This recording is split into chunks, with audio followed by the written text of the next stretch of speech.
La guerre en Ukraine a provoqué un séisme sur le marché international du blé, avec la Russie qui est le premier producteur et exportateur mondial et l'Ukraine étant quatrième. Le prix du kilo du blé a connu une augmentation qui s'est répercutée au niveau du prix, du pain, notamment en Afrique, qui est l'aliment de base de plusieurs ménages.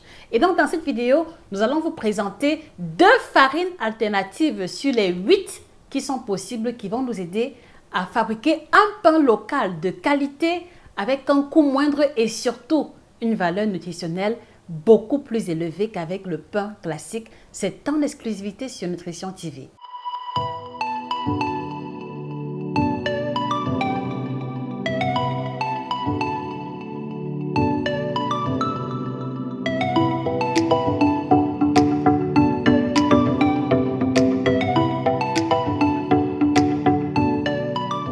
Bonjour à vous fidèles téléspectateurs, téléspectatrices.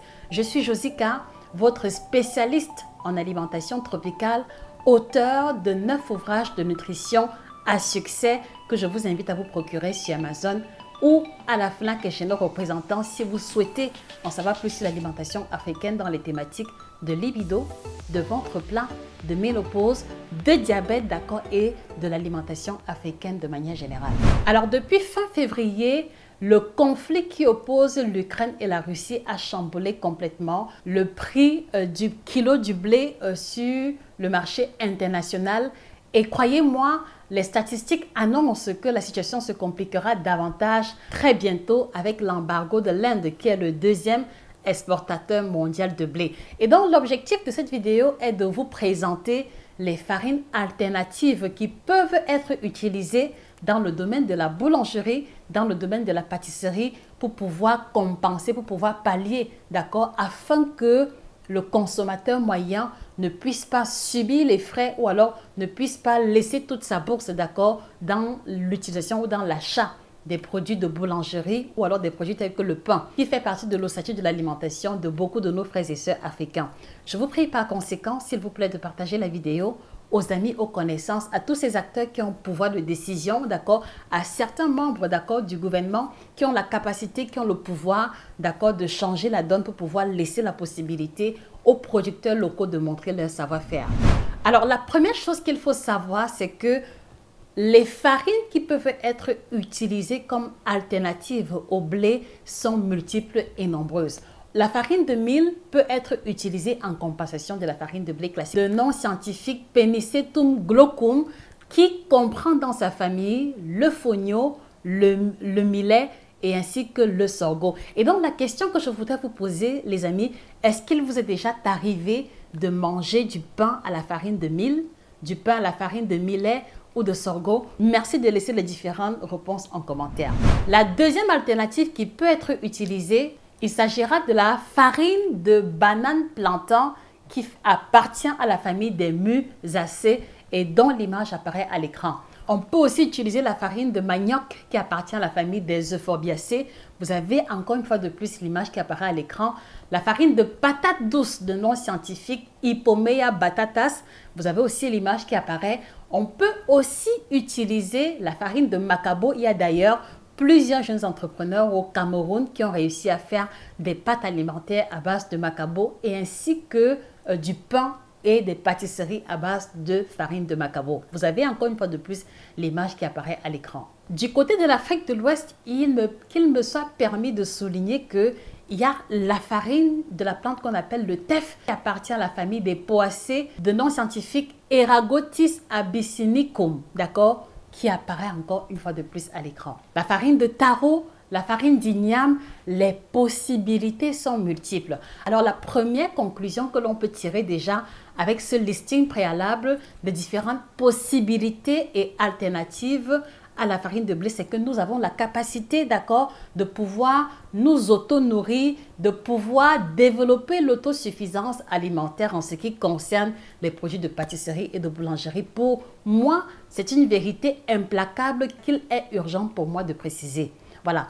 Alors, le deuxième élément qui se dégage, c'est que si nous mettons sur pied une politique de culture, de distribution et de transformation efficace, nous allons pouvoir améliorer, la valeur nutritive du pain que la communauté va se retrouver en train de consommer et ceci aura un impact non négligeable sur la santé et sur l'économie.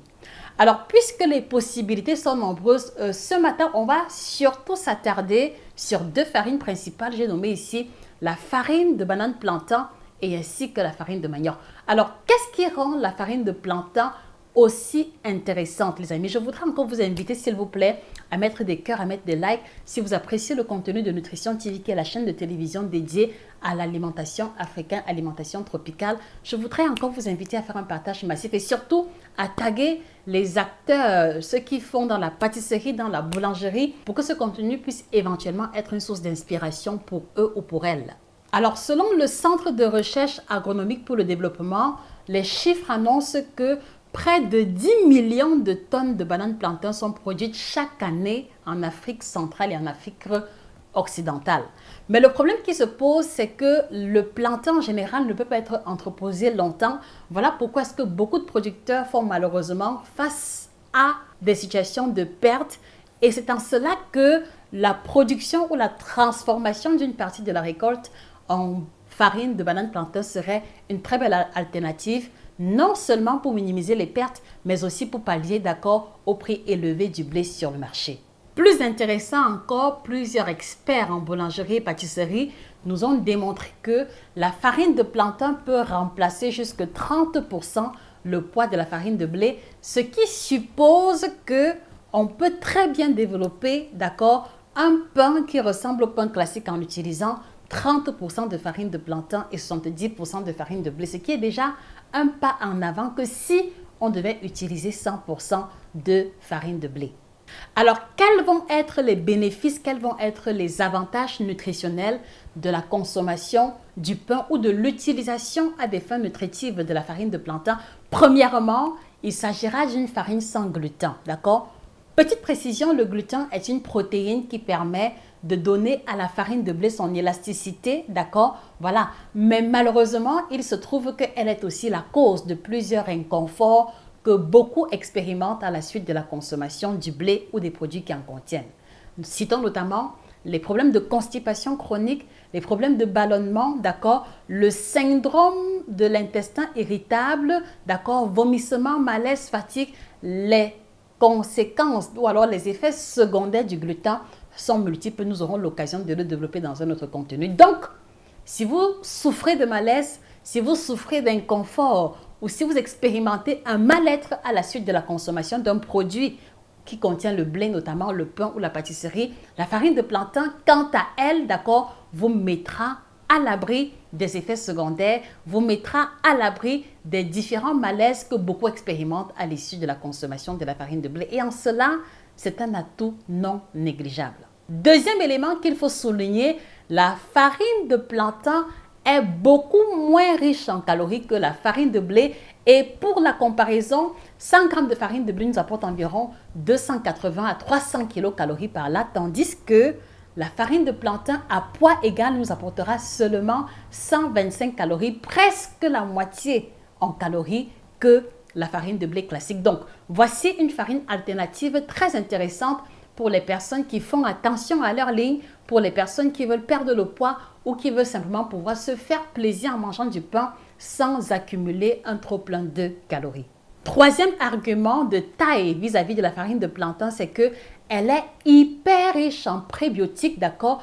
Et les prébiotiques sont des substances qui alimentent la flore bactérienne intestinale et qui va justement vous garantir ou nous garantir une gestion de qualité, nous éviter les ballonnements, nous éviter la sensation de ventre gonflé que nous avons tous un jour expérimenté à l'issue de la consommation de la farine de blé. Donc, vous souffrez de problèmes de digestion, vous avez un intestin particulièrement paresseux, vous luttez nuit et jour contre la constipation, vous voulez retrouver le ventre plat, la farine de plantain doit désormais être votre meilleur allié chaque fois que vous voulez envisager la conception d'une pâtisserie maison. Et donc, la farine de plantain devrait pouvoir pallier à vos difficultés de constipation, de gaz, etc.